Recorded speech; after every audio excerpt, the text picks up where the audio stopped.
যাও তো ভালো লাগতেছে না, কথা বলতে ইচ্ছা করতেছে না। এই নাফিসা এসে দরজা একটা বুদ্ধি বসে রয়েছে। হ্যাঁ, আমি এত ডাকলাম দরজা খুলো না, বলছে কি করবি? কি আর হবে, ওদের ছেলে পছন্দ হয়নি। ছেলে পছন্দ হয় নাই কেন? ছেলে তো জুয়েল, ইরান টাকা পয়সার মালিক, ছেলে খুঁজে আর মানে পাবো। এত অস্থির হয়ে উঠল, তোমার মেয়ে কিন্তু একটা। ছেলের চাচা ফোন করেছিল, নাফিসাকে ওদের খুব পছন্দ হয়েছে। আলহামদুলিল্লাহ, আলহামদুলিল্লাহ ভাই, যা দেখছো আমাদের নাফিসারা পছন্দ করবি না? আমাদের নাফিসারা পছন্দ না করার কোনো উপায় আছে? তো মামা আর কি বলছি? আমাদের যদি আপত্তি না থাকে আগামী শুক্রবার ওরা আসবে, একবারে কাবিন করে মেয়েকে নিয়ে যাবো।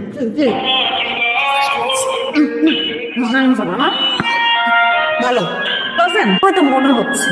শোন, ছেলেটার আচরণ খুবই সহজ সরল, আর ছেলেটা খুবই ভালো। তুমিও বলতেছো এই কথা, আমি তোমার কাছে এটা আশা করিনি মামা। নাফিসা পাঠানো করিস না, মাথা ঠান্ডা রাখ। ভাবছিলাম মামার তুই অন্তত কিছু একটা করবি, কিন্তু তোরা কিছু করতেছিস না, করলি না। আমি তো না। না কি তুই না ভরসা না, যাওয়া হয়ে গেছে, এখন কি করবি? সামনে শুক্রবার বিয়েতে ফ্যান হয়েছে, তুই ব্যাকআপ গাড়ি নিয়ে পাশে নিচে চলে আসিস, আমাকে নিয়ে নাকি বাড়ি যাবে। কেন বাড়ি যাবো?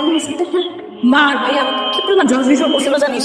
ব্যাটার সাথে বাড়ি যাবো, আমি কেন ব্যাটার সাথে বাড়ি যাবো? তুই ব্যাটার তোমার পছন্দই না, আমি কেন যাবো বলতো তার সাথে দেখা করতে? হ্যাঁ বাবা, বাবা তুই কই? সাইডে ভিজিট আসছি, তুই একটু তাড়াতাড়ি বাসায় আসতে পারবি? কেন? ওই যে নাফিসা রাগ করে বাসা থেকে বের হয়ে গেছে। হ্যাঁ তুই একটু দেখতো ও ফোন ধরে কিনা।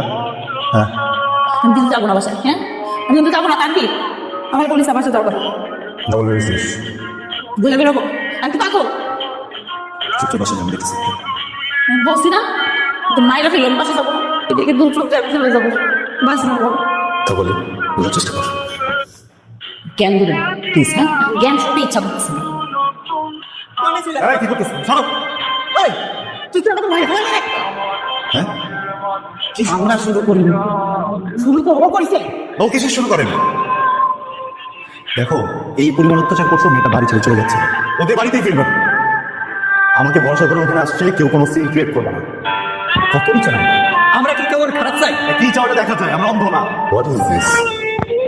কি বলবো তোমাকে? হ্যাঁ, ও তোমাকে আপন বাবার মতো মনে করে, সেই জন্য তোমাকে বুঝিয়ে বললাম সবকিছু। ফুপা যদি বেঁচে থাকতেন, উনি দিতেন ওকে ফেলে। হ্যাঁ, কেন দেখতেছো এইসব? দেখো, একটা ব্যাপার ভুলে যাচ্ছ, সারা জীবনের বিষয়। নাফিসের বিয়েটা নিয়ে খুব ভাবছি, এটা যদি এখানে বিয়ে হয় সারাটা জীবন কষ্ট করলাম। তাই আমি ভাবছি নাফিসাকে কোথাও বিয়ে দিব না, তাকে আমাদের কাছে রেখে দিব। তোর সাথে নাফিসা বিয়ে দিতে চাই, তুই আমার রিকোয়েস্ট রাখবি।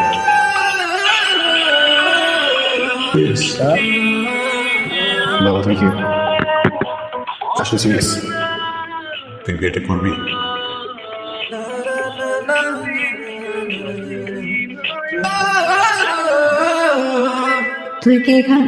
তুমি কি এখানে বসে থাকবা?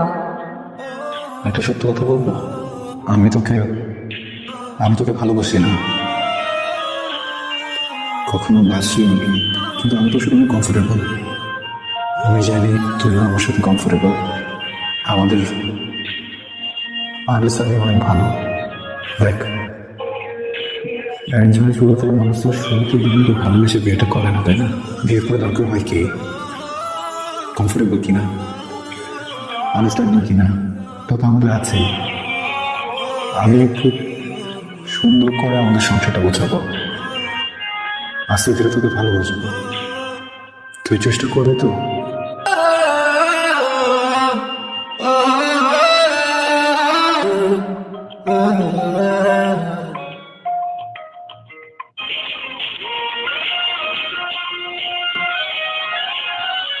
জানি না।